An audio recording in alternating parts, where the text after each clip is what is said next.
정한님 번역의 중국 괴담, 홍콩 어느 식당의 귀신 사건.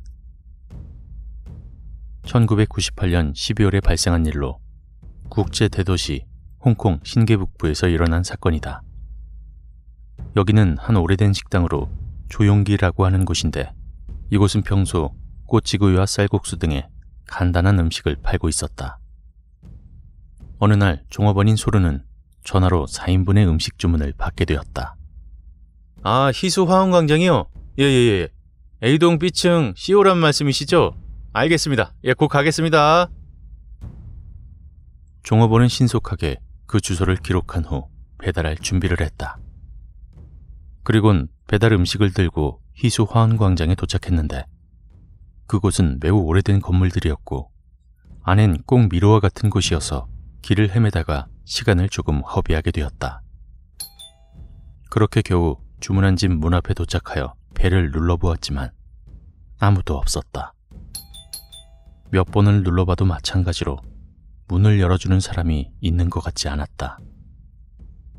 그런데다 현관문 앞에는 얼마나 방치되어 있었을지 모를 광고지들이 널려 있었다. 꼭 안에는 사는 사람이 없고 오랫동안 빈집일 것이라는 느낌이 들어 소르는 아무래도 자신이 주소를 잘못 적은 것이라 여기곤 돌아가려고 하는데, 그제서야 문이 스르륵 열리는 소리가 들렸다. 현관문에 체인을 걸어 약간의 공간만 두고 열었기 때문에 잘 보이지 않는 데다 안이 어두워서 아무것도 보이지 않았다. 그래서 사람의 얼굴도 보지 못하곤 그냥 쉰 목소리만이 들려왔다. 놓고 가시오. 얼마요? 종업원은 시킨 대로 음식 봉지를 현관문 앞에 놓은 뒤 지폐를 받고는 식당으로 돌아갔다. 소르는 이때까지 많은 배달 일을 해보았지만 정말 이상하다는 생각이 들었다. 하지만 별일이 있겠나 싶어 그냥 지나치고 말았다. 그날 밤 거리에 다니는 사람들이 줄어들고 식당의 영업도 끝날 때쯤 사장은 당일 수입을 정리하는 중에 이상한 것을 발견하였다. 진짜 돈이 아닌 장례를 치를 때 이 죽은 이에게 노잣돈으로 쓰라고 불로 태우는 돈이 있는 것이 아닌가.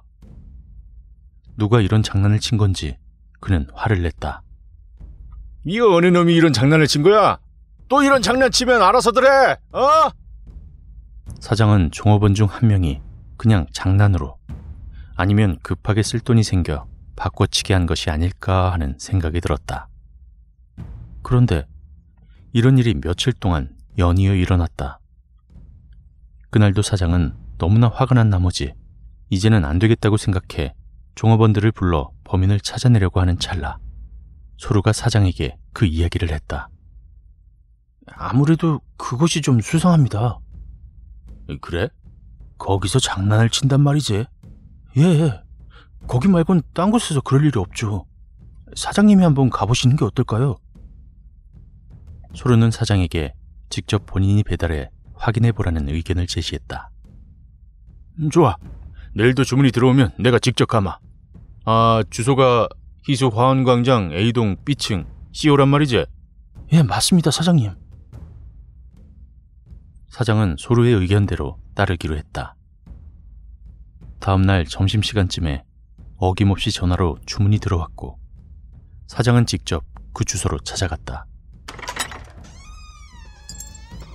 그러자 소르의 말대로였다. 사장은 안에 사람들의 지시대로 음식 봉지를 문 앞에 두고는 돈을 받아 아무런 문제가 없음을 확인하고 식당으로 돌아갔다. 이 소르 이 녀석, 이놈이 날 바보로 만들려고. 어디 두고 보자, 이놈.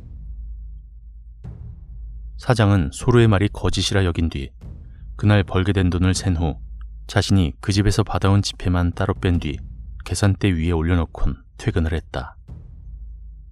그리고 다음날 이른 아침, 맨 처음으로 출근을 해서 계산대로 가서 그 위에 올려놓았던 지폐를 보고는 놀라고 말았다. 본인이 분명 지폐인 것을 확인하고 그곳에 놔두었는데 그것이 또 저승 노잣돈으로 쓰라고 만든 돈으로 바뀌어 있는 것이 아닌가. 이제는 소르의 말을 신임할 수밖에 없게 된 것이다. 사장은 이 사건을 무시하기엔 조금 불길하다는 생각이 들었고 당장 경찰에 신고를 했다. 경찰들과 함께 사장 소루가 같이 그 주소로 찾아가 배를 여러 번 누르곤 손발로 세게 현관문을 두드려 보아도 아무도 안에서 문을 열어주려고 하지 않았다. 그래서 경찰은 강제로 그 집안에 들어가기 위해 현관문을 부수곤 급히 안으로 습격했다. 그런데 집 안의 광경은 너무나도 오싹했다. 집 안의 중앙엔 마작판이 놓여져 있었으며 그 주위에는 몇 명의 죽은 사람들이 쓰러져 있었다. 그리고 이들은 죽은 지 한참이나 되었는지 이미 시체는 말라 있었다. 현장 상황을 조사해보니 몇 명의 사람들이 석탄 난로로 방안을 따뜻하게 하고 마작을 즐겼던 모양인데 이 석탄가스에 중독이 되어 쓰러진 뒤 질식사하게 된 것으로 조사되었다. 그리고 평상시에 왕래하는 사람이 없어 줄곧 발견되지 못하고 방치되어 있었던 것이다. 그런데 이상한 일이 있었다. 방 안엔 전날에도 먹었던 도시락통이 있었던 것이다. 죽은 사람이 어떻게 이 음식을 모두 먹을 수 있었냐는 말이다. 경찰들은 이상하다고 생각했다. 그들은 죽은 지 못해도 벌써 일주일이 넘었기 때문이었다. 아무리 제가 오랫동안 사망사건을 봐왔지만 이런 적은 없었습니다. 그런데다가 황 사장님이 받았다던 죽은 자의 노잣돈으로 만든 그 돈의 지문을 확인해봤는데요. 사망자들의 지문밖에 없었습니다. 이 일로 홍콩 경찰계는 큰 충격을 받았고 지금까지 수수께끼의 미제 사건으로만 남아있게 되었다. 또한 그 사건은 모든 매체로 대중들에게 알려지게 되었을 정도로 유명했던 사건이었다. 어느 날 꽤 시간이 흐른 뒤 한 무속인이 그 사건에 대한 이야기를 했다.